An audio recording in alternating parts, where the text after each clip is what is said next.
Bonjour, bienvenue dans notre nouvel épisode de l'émission Les Petits Strasbourgeois, l'émission dédiée à l'actualité du Racing Club de Strasbourg. On est avec nos chroniqueurs professionnels, Édouard, qui est en très grande forme, et Rosalie également en très grande forme. Comment vous allez? Très bien, merci. Et toi, Édouard, comment tu vas? Très bien. Bien. Est-ce que, Édouard, tu peux nous parler de ton actualité? J'avais un match de foot. Ok. Est-ce que tu peux nous en dire plus? J'avais gagné 3 tournois, trois matchs Très bien, et super. un égalité. Bravo. Donc, 3 victoires, 1 égalité. C'est une très belle performance. Bravo. Rosalie, est-ce que toi, peut-être, tu peux nous parler de ta propre actualité? Moi, je n'ai pas vraiment d'actualité. J'aimerais toucher un mot, par contre, sur le harcèlement. Ok. Je voulais toucher un mot parce qu'il y a une personne sur 10 qui est impliquée là-dedans, dont il subit de l'harcèlement. Alors, j'aimerais vraiment toucher un mot à ça. Tu dis c'est subi, c'est une vraie souffrance. Est-ce que tu peux peut-être à tes jeunes téléspectateurs expliquer ce qu'ils pourraient faire si jamais ils sont eux-mêmes en situation de harcèlement ou s'ils voient une situation de Pour éviter déjà le harcèlement, essayer de résoudre tout problème parce que souvent ça commence entre copains, entre copines, Oui. les petites rancunes et du coup, une rancune c'est quand on s'en veut de quelque chose et après ça augmente et il y en a on se rend même pas compte des fois qu'on harcèle quelqu'un ou voilà. Merci. Oui. Donc moi je propose aux parents, aux enfants d'essayer de se confier à une amie qu'elle puisse déjà t'aider ou directement un adulte ou à tes parents.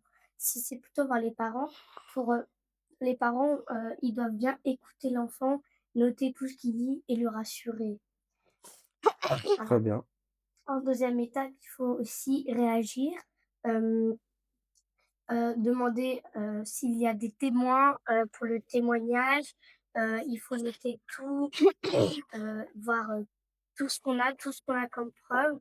Et s'il faut dénoncer, on dénonce parce que ça peut être physique, ça peut être verbal, ça peut être du cyberharcèlement, ça Ok. peut être beaucoup de choses.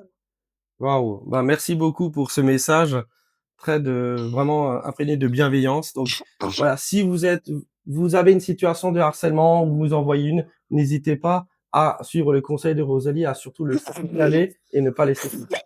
Merci pour ce très beau témoignage, Rosalie.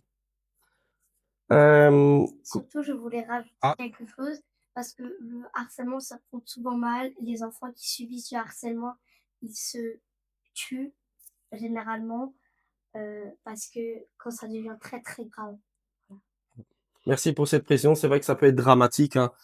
Alors, on va parler cette fois-ci du match de Coupe d'Europe, le match aller Rijeka Strasbourg, victoire de Strasbourg 2-1 en Croatie, un but de Panicelli à la 2e minute, un but de Godo à la 72e minute et un but de Rajkovic à la 16e minute pour réduire l'écart pour cette équipe croate.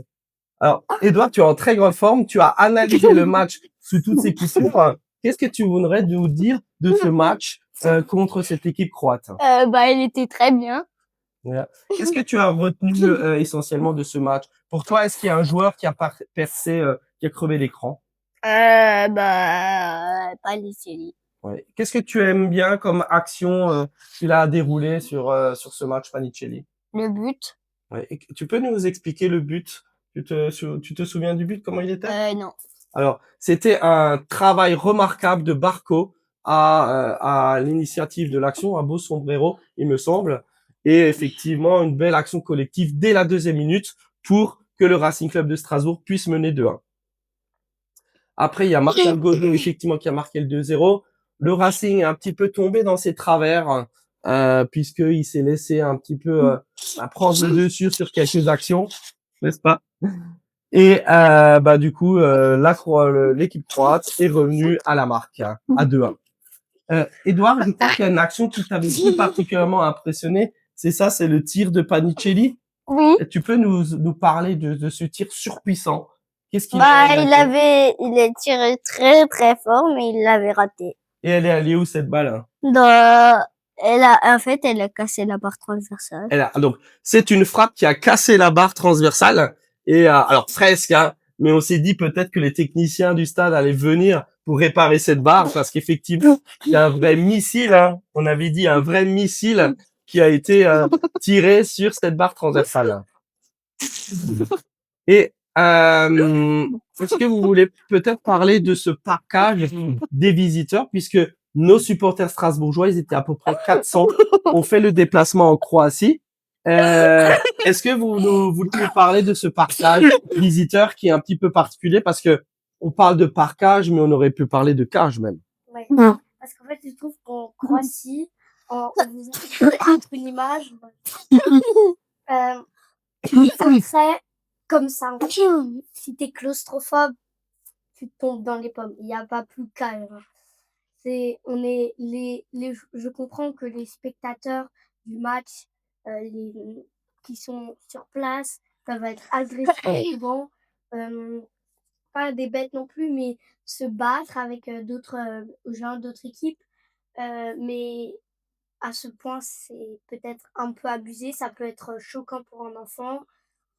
Moi, là-dessus, j'aime pas trop ces genres de cages. Ouais, on avait fait l'expérience, hein, Edouard, lors du déplacement à Lens, on avait fait tous les deux. C'est vrai que les filets, le parquage, c'est dommage, ça dénature le football. Et toi, Edouard, qu'est-ce que tu as pensé de cette petite cage pour les supporters strasbourgeois? Bah, c'était bien. Tu penses que c'était bien? Bah ouais. Ouais, je suis pas sûr que nos supporters strasbourgeois aient vraiment apprécié. Mais c'est vrai, tu as raison, c'était bien parce qu'il y avait une vue finalement sur la mer, juste à l'arrière du parquage, hein, c'est ça? Mm. Bien. Est-ce que vous voulez encore dire quelque chose sur ce match de Rijeka, nos spécialistes? Moi, je veux bien je ne sais pas si c'était ce match parce qu'il y avait un autre match qu'on a vu en même temps, sur la retournée, la petite bicyclette. Mm. C'était peut-être sur un autre match. Ouais. Non, c'était au Bamidele. Oui, effectivement, Aubameyang, effectivement, sur un autre match, avait tenté une bicyclette. Tu as tout à fait raison. Bravo Rosalie pour avoir noté ce geste technique particulier. Alors, on va passer sur le prochain match du Racing Club de Strasbourg. Strasbourg va jouer à la Méno contre le Paris FC, hein, par le Paris SG, mais le Paris Football Club. Et quel est ton sentiment, Edouard, toi qui es très concentré sur ce match, quel est ton sentiment sur ce match? Qu'est-ce que tu penses que le Racing va pouvoir déployer contre cette équipe parisienne?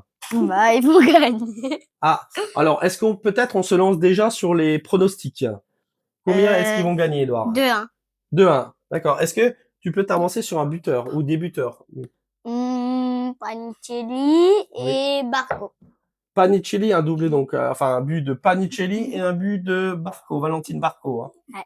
Et toi, Rosalie, qu'est-ce que tu penses que le Racing va faire contre cette équipe du Paris FC? Moi, je pense pas gagner. C'est peut-être un peu optimiste parce que c'est quand même une bonne équipe. Moi, je pense à 1-1, égalité. Ok. Peut-être un but de Panicelli, pas un but, mais une belle occasion. Et un but de Godot. D'accord. Ok. Merci. Merci pour ces pronostics. Alors, je note enfin, vous aurez noté que Edouard a bien pronostiqué le match de Strasbourg-Reims. Donc, il a gagné qu'est-ce que tu as gagné d'ailleurs pour ce bon pronostic? Une boisson. Une boisson, donc au Dubliner, offert par Mohamed de Koh-Lanta. Donc, on le remercie à travers cette vidéo.